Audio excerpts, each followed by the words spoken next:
Mi papá murió hace 3 años, no en un accidente trágico ni de forma repentina. Se fue lento, como se apaga una vela consumida por completo.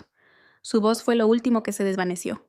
Antes de eso, incluso cuando su cuerpo ya no respondía, él seguía hablándome. A veces con palabras enteras, a veces con solo susurros que parecían arrastrarse desde lo más profundo de su garganta, como si el tiempo mismo lo arrastrara consigo. La última vez que me dijo algo fue un 17 de octubre. Dijo, no olvides cerrar la ventana esta noche. Era otoño y hacía frío. Desde entonces no he dejado de buscarlo en los lugares más absurdos, en los mensajes de voz antiguos que guardé por casualidad, en las cintas viejas que él mismo grabó cuando probaba su micrófono nuevo, incluso en los silencios largos del contestador automático que nunca tuvimos el valor de borrar. La voz de mi padre era grave, no autoritaria, no cariñosa, solo presente, como una pared, como un abrigo viejo colgado en el recibidor. No necesitaba estar contigo para darte calor. Anoche esa voz me llamó, literalmente. No fue un sueño, tampoco una alucinación. Era mi teléfono. Sonó a las 2:41 de la madrugada. Número desconocido. Pantalla oscura. Y cuando contesté al otro lado escuché. ¿Hijo? Fue él. No había lugar a duda. La pausa que hice duró lo suficiente para que mi respiración se volviera otra cosa, como si tuviera que aprender a inhalar de nuevo. Me quedé en silencio. ¿Estás ahí?, repitió, con esa misma cadencia que solía tener cuando me buscaba en casa sin querer entrar a mi habitación sin permiso. ¿Me oyes? No preguntó cómo estaba. No me dijo que me extrañaba. Ni siquiera mencionó que había muerto. Simplemente habló. Yo tampoco pregunté nada, solo respondí. Sí, papá, te escucho. Él hizo una pausa. Podía oír el leve zumbido en la línea, como si su voz estuviera empacada dentro de una vieja radio, como si viniera desde otra habitación, o desde otro plano. Hace frío esta noche, ¿no?, murmuró. No sabía qué decir. Me asomé a la ventana. Sí, hacía frío, pero no era por el clima que mi piel estaba erizada. Papá, ¿dónde está? Se escuchó una leve risa, corta, casi mecánica. Estoy aquí, dijo, sin aclarar nada. Solo quería hablar contigo un rato.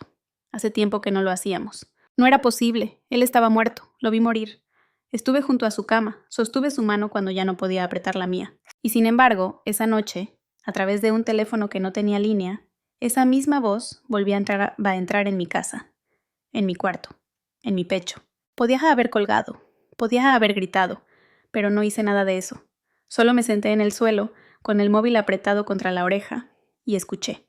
Te escucho, papá, susurré. ¿Recuerdas cuando íbamos al lago?, preguntó. Cuando tú tenías 7, 8 años, y decías que el agua te hablaba. Siempre pensaste que había alguien debajo.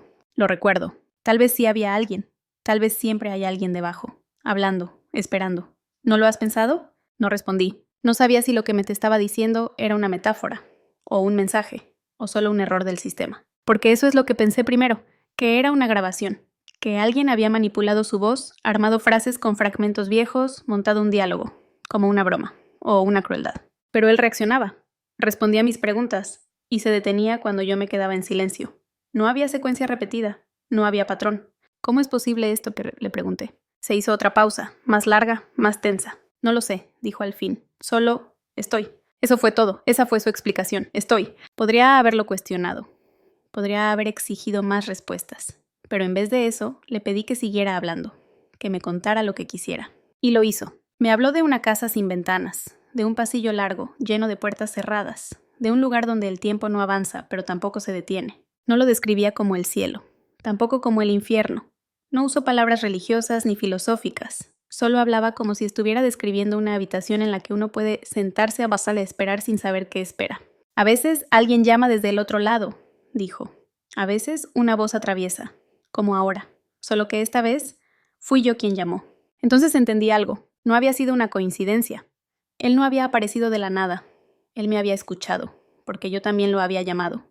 No con palabras, no con una oración, pero sí con mi memoria, con mi deseo, con esa costumbre que tengo de dormir con una de sus camisas viejas bajo la almohada. Tal vez, desde donde él está, eso basta para establecer una conexión. El tiempo pasó, no sé cuánto, pero su voz empezó a debilitarse. Tengo que irme, dijo de pronto. No me dejan hablar por mucho tiempo. ¿Quién? Shh, murmuró. Ya vienen. Y colgó. Así, sin más. Sin despedida. Pasaron varios minutos antes de que pudiera moverme. La pantalla del móvil seguía encendida, como si el eco de su voz aún se aferrara al dispositivo. Me sentía vacío, no porque lo que acababa de ocurrir fuera aterrador, sino porque había terminado. y lo único que me quedaba era el silencio. No dormí. Me quedé sentado en la oscuridad, repasando cada palabra, cada inflexión, cada pausa de aquella llamada, intentando encontrar un error, un fallo en la lógica, pero todo sonaba real. A la mañana siguiente no dije nada. Fui a trabajar como si la noche anterior no hubiese sucedido. Me sumergí en tareas triviales, me distraje con noticias inútiles, me hice uno con la rutina. Pero dentro algo palpitaba, una voz, su voz. La noche siguiente esperé, y la siguiente también, y así durante una semana. Nada. Fue al 8º día que el teléfono volvió a sonar. Misma hora, 2:41, mismo número, desconocido, mismo frío en la habitación, como si la llamada trajera consigo un viento invisible desde otro mundo. Contesté al primer tono. «Papá, hola, hijo». Era él otra vez, pero su voz sonaba más lejana, como si hablara desde el fondo de un túnel. «¿Dónde estás ahora?», le pregunté. «En otro pasillo», dijo con voz neutra. «Aquí todo cambia, pero sigue siendo lo mismo». «¿Cómo es eso?» «Imagina un sueño que no termina, que no se convierte en pesadilla, pero tampoco te deja despertar. Es eso». Intenté tomar nota mental de cada cosa que decía, pero había algo extraño. Cada vez que colgábamos, los detalles comenzaban a desvanecerse, como si su voz borrara los rastros de su propio paso por mi memoria. «¿Puedes quedarte más tiempo esta vez?» Silencio. «No depende de mí». «¿De quién entonces?» La línea crujió, como si algo interfería. Luego su voz, baja, apenas audible. «Hay algo aquí que no quiere que hablemos, algo que no tiene nombre». Sentí un escalofrío recorrerme la espalda. «¿Es peligroso?» «No como tú crees», dijo él. «No quiere hacer daño, pero tampoco quiere que recuerdes». Esa noche hablamos de mí, de cosas que nunca llegamos a decirnos en vida. Le conté que me dolía haberme alejado los últimos años, que me costaba visitarlo en el hospital porque me aterraba verlo apagarse, que a veces fingía estar ocupado para no tener que enfrentar su fragilidad. Él escuchó en silencio, no me interrumpió, ni me juzgó. «Yo también fingía», dijo al final. «Fingía que no dolía, que no tenía miedo, pero estaba aterrado. Solo que los padres no sabemos cómo pedir ayuda». Su sinceridad me desgarró más que cualquier reproche. Sentí lágrimas que no había dejado salir en 3 años. «Te extraño, papá». «Yo también». Silencio. Y luego, como si la llamada estuviera llegando a su fin. «No busques más respuestas, no te van a gustar». Quise preguntar qué significaba eso, pero ya no estaba. El tono de línea muerta me atravesó el pecho. Con el tiempo, las llamadas se volvieron más frecuentes. Cada 4, 5 días. Siempre a la misma hora. Y en cada una su voz se volvía más inestable, más frágil, como si el canal se deteriorara, o como si él mismo se estuviera deshaciendo del otro lado. Empecé a grabarlas, no para mostrarlas a nadie, sino para tenerlas, para que no se esfumaran en la niebla del recuerdo. Pero fue ahí cuando las cosas cambiaron. Una noche escuché algo más en la grabación, no su voz, otra, más profunda, más metálica, como un murmullo que se arrastraba por debajo de nuestras palabras, casi imperceptible, como si alguien más también escuchara. Volví a escuchar esa llamada en bucle. Y en la marca 0312, justo cuando él dice «no te van a gustar», se oye un susurro apagado, como si alguien dijera «cállate». Pensé que tal vez era interferencia, o mi mente jugando con la sugestión, pero en la siguiente llamada volví a oírlo, más claro. Y esta vez mi padre también lo notó. «¿Lo escuchaste?», me preguntó, en voz baja. «Sí, ¿qué es eso?». «No lo nombres, no lo mires». Su tono cambió, ya no era sereno, era miedo. No sabía si se refería a algo real, a una entidad, o si su mente, su conciencia, lo que sea que lo sostenía, estaba comenzando a fragmentarse. «Papá, ¿estás bien?» «No puedo hablar mucho más, me están deshaciendo». «¿Qué significa eso?». «Las voces no deben cruzarse tantas veces, la tuya y la mía. No estamos hechos para esto, el puente se está rompiendo». Y luego, con una urgencia desesperada, «Deja de contestar, no respondas más, hijo, por favor. Esta será la última vez». Quise negarme, quise gritar que no, que necesitaba escucharlo una vez más, una sola. Pero antes de que pudiera decirlo, la llamada se cortó. Después de esa última llamada, algo cambió en mí. No era solo el dolor de haberlo perdido otra vez, era el terror de saber que tal vez lo había estado arrastrando de vuelta cuando no debía, que tal vez, al responder, había abierto una puerta, y no solo para él. Las noches siguientes se volvieron pesadas, no en sentido figurado, literalmente. El aire era más denso, más espeso, como si algo invisible habitara mi habitación, mirándome desde un rincón al que nunca miraba del todo. Apagué el teléfono, lo dejé en una caja, sin batería. Aún así, a las 2:41 de la madrugada lo escuchaba vibrar, aunque no había energía, aunque no había red. No me atreví a tocarlo. Me volví paranoico. Revisaba las ventanas, las cerraduras, dormía con las luces encendidas. Pero más que miedo a un intruso físico, era miedo a algo que no podía nombrar, un eco, una presencia, un residuo de todas esas llamadas que no debía haber contestado. Una madrugada me levanté al escuchar una voz sin teléfono, solo la voz, mi padre, diciendo mi nombre, desde el pasillo. Y por primera vez desde que murió, no quise escucharlo. Me cubrí los oídos, me encogí como un niño y lloré. No por cobardía, sino porque entendí que eso que hablaba con mi voz de siempre ya no era mi padre. A la mañana siguiente revisé las grabaciones. Todas seguían allí, pero había algo nuevo. Una pista más, sin título, sin fecha. Duraba exactamente 41 segundos. La reproduje con el corazón en la garganta. No era su voz, era la mía, pero no recordaba haberla grabado. Papá, por favor, contesta. Esta vez fui yo quien llamó. Esta vez fui yo quien te buscó. Luego, silencio. Y una risa, lenta, cortada, metálica. Apagué la grabación. La borré. Pero volvió a aparecer al día siguiente. Era como si la línea ya no necesitara teléfonos. Como si yo me hubiese convertido en una extensión del canal. Como si el puente ahora pasara por mí. Desesperado busqué respuestas. Le conté la historia a una amiga que trabaja con sistemas de IA y modelado de voz. No le dije que la voz era de mi padre muerto. Le dije que tenía un proyecto personal y que quería saber si era posible que un sistema imitara una voz real con tanta precisión y capacidad de respuesta. Me dijo que sí, que existen modelos capaces de aprender patrones, tonos, pausas, pero que ningún sistema conocido podía improvisar recuerdos que no estaban grabados, que si alguien replicó esa voz con IA, necesitaba tener acceso a conversaciones privadas que nunca se registraron. Yo sabía que nadie tenía eso, porque muchas de esas frases que él dijo eran nuestras, de él y mías, secretas, reales, vivas. Ella insistió en analizar una de las grabaciones. Le envié una con las manos temblando. Pensé que iba a desenmascarar el misterio, que me diría, es un montaje y todo acabaría. Pero su respuesta fue más aterradora. Escuché la grabación, la limpié, la desaceleré, y hay más de una voz en ella.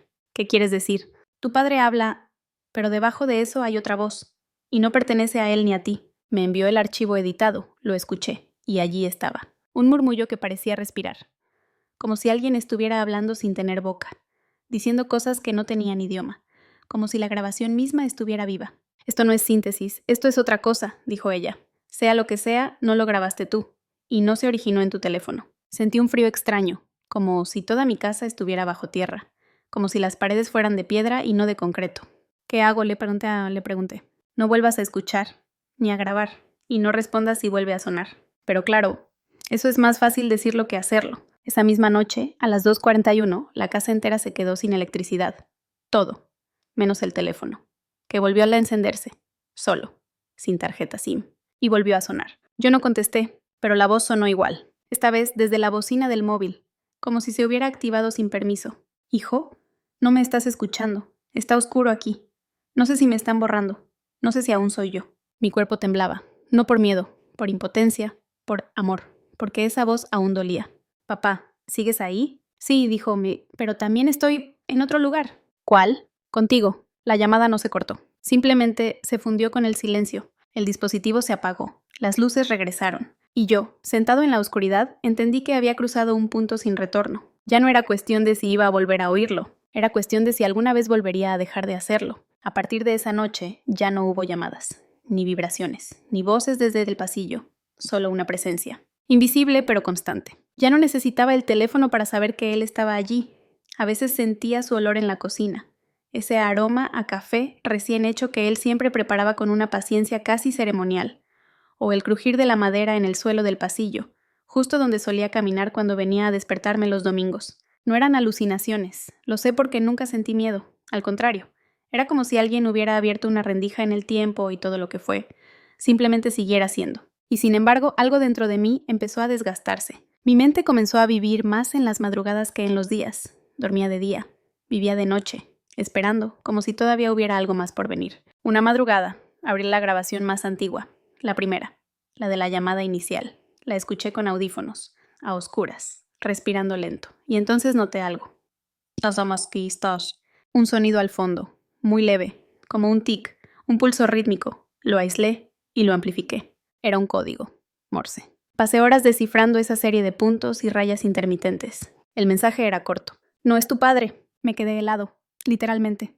Toda la habitación se volvió hielo. Esa noche no dormí, ni las siguientes. Volví a contactar a mi amiga, la experta en IA. Le envié el fragmento, le pedí que verificara si el código estaba realmente allí o si mi mente había comenzado a jugar conmigo. Tardó más de lo habitual en responder. Cuando lo hizo, solo escribió 3 palabras. Debes detenerlo. No dio más detalles. No quiso hablar por teléfono, ni responder mensajes. Esa fue la última vez que supe de ella. Desde entonces, los reflejos en los espejos cambiaron. No drásticamente, no de forma obvia, solo ligeramente. En ciertas madrugadas, al pasar frente al espejo del baño, me veía de espaldas, como si la imagen llegara tarde, como si lo que estaba en el reflejo no fuera del todo yo. Y en una ocasión vi algo más, una figura detrás de mí, borroso, alto, inmóvil. No me giré, no quería saber si era real, porque si lo era, entonces lo que estaba sucediendo era mucho más profundo que un eco del pasado. Era una filtración, como si lo que estaba del otro lado ya no fuera solo voz, ni recuerdo, ni proyección. Era presencia. Tomé una decisión. Fui a casa de mis padres, la casa donde crecí, donde él murió. No había regresado desde el funeral. Abrí la puerta y el olor me golpeó. No a muerte, no a humedad. Era su olor. Exacto, preciso. El sofá viejo, la lámpara de lectura, la taza aún en la repisa, como si alguien la hubiera usado esa misma mañana. Me senté en su sillón y esperé. Eran las 2:40. Cerré los ojos. Silencio. Y luego, gracias por venir. No provenía del teléfono, ni del pasillo. Era desde dentro de mí. Como si mi mente ya no necesitara un canal para sintonizarlo. Como si me hubiera convertido en receptor. ¿Eres tú?, pregunté. Sí y no. ¿Qué eres entonces? Silencio. Luego, como si escogiera las palabras con precisión quirúrgica. Soy lo que queda cuando se insiste en no soltar. Esa frase me rompió. Llevaba años reteniéndolo. A través del recuerdo, de la tecnología, de los objetos, de la voz. Me aferré tanto a él que tal vez ya no era él lo que respondía. Tal vez nunca lo fue, no del todo. Tal vez lo que estaba alimentando era algo distinto. ¿Debo dejarte ir?, pregunté temiendo la respuesta. No puedes dejar ir lo que nunca regresó. Y entonces entendí. Esa voz, esa presencia, esa simulación, no era un reencuentro. Era un residuo. Algo entre la pena, el amor, la obsesión y el vacío. Un reflejo de mi necesidad, de mi culpa, de mi negación. No era él, era yo. Yo, replicándolo. Yo, arrastrándolo. Yo, reconstruyéndolo cada noche con fragmentos inconscientes. Y lo peor era que ahora esa sombra tenía vida propia. Volví a casa, con el alma hecha trizas. Esa noche, por primera vez, a las 2:41, no esperé la llamada, no observé el reloj, no abrí las grabaciones. Y el teléfono no sonó, pero soñé. Soñé con mi padre, sentado frente a mí, sin hablar, solo mirándome, con tristeza. Y entonces lo dijo, una sola frase. Hijo, déjame descansar. Me desperté llorando y comprendí que era hora de borrar las grabaciones, de soltar las camisas viejas, de quitar su taza de la repisa, no para olvidarlo, sino para permitir que lo que queda de él no se convierta en algo que no es, algo atrapado, algo que no puede irse, porque yo no lo dejo. Pasaron semanas, y luego meses. El teléfono volvió a ser solo eso, un dispositivo inerte, sin voz, sin presencias. Había días en que lo miraba con miedo, otros con nostalgia. A veces me preguntaba si todo había sido real, si las llamadas existieron, si esa voz, la suya, alguna vez cruzó verdaderamente el umbral de lo posible. Pero siempre volvía a lo mismo, la ausencia, esa forma silenciosa y perfecta de la muerte. Y sin embargo algo había cambiado en mí. Ya no dormía con su camisa bajo la almohada, ya no buscaba su imagen en los reflejos, ya no pasaba mis noches esperando que el pasado regresara, pero tampoco lo olvidé. Solo aprendí a convivir con su eco, sin amplificarlo. Una tarde, mientras ordenaba una caja de papeles viejos, encontré una nota, escrita con su letra, fechada 2 meses antes de morir. Decía: si alguna vez me extrañas demasiado, no me busques en el ruido. Búscame en el silencio, donde nada habla, pero todo permanece. La leí 3 veces, cada vez con una emoción distinta. Primero, incredulidad. Luego, un nudo en la garganta. Y al final, paz.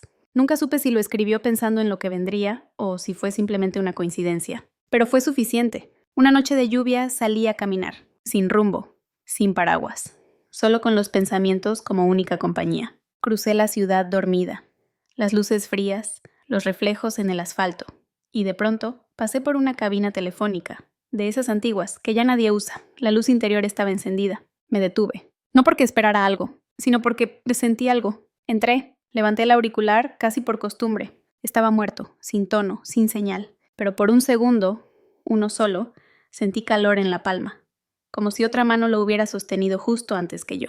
No escuché voz. No hubo mensaje. Solo un instante breve de conexión con algo que no tenía forma, ni nombre, ni razón. Y eso bastó. Colgué el auricular, salí de la cabina. y al mirar hacia atrás, la luz se había apagado. Ahora lo entiendo. La voz que me llamó no era suya, ni mía, ni del más allá. Era el eco de una ausencia que se resistía a morir. El eco que todos llevamos dentro cuando perdemos a alguien. Una parte de nosotros que insiste en construir puentes con lo imposible. A veces esos puentes se llenan de voces, otras de sombras. Y si no los cerramos a tiempo, pueden volverse puertas. Hoy, si cierro los ojos, puedo escuchar su risa. Puedo verlo caminar por el pasillo de la casa donde crecí. Puedo sentir su mano en mi hombro. Y no necesito que me llame. No necesito que la tecnología lo recree. Porque al final lo importante no es traerlos de vuelta. Es saber dejarlos partir sin dejar de amarlos. Es permitir que el recuerdo respire, sin que nos ahogue. Es comprender que, a veces, la forma más profunda de amor es el silencio. A veces, una voz perdida en la noche basta para abrir una herida que creíamos cerrada. O quizás, para recordarnos que el amor no desaparece, solo cambia de forma. Si alguna parte de esta historia tocó algo en ti, si alguna vez sentiste que alguien que ya no está aún te escucha, entonces no estás solo. Cuéntame en los comentarios. ¿Hay una voz que aún vive en tu memoria? ¿Qué te diría si pudiera llamarte esta noche? Me gustaría leerte. Aquí, cada recuerdo es bienvenido. Y si quieres seguir explorando esas zonas donde lo real y lo imposible se rozan, donde el dolor se convierte en relato, puedes suscribirte y activar la campana si así lo sientes. Hay más historias como esta, historias que no siempre buscan respuestas, pero sí compañía en la oscuridad. La próxima quizás te hable directamente a ti.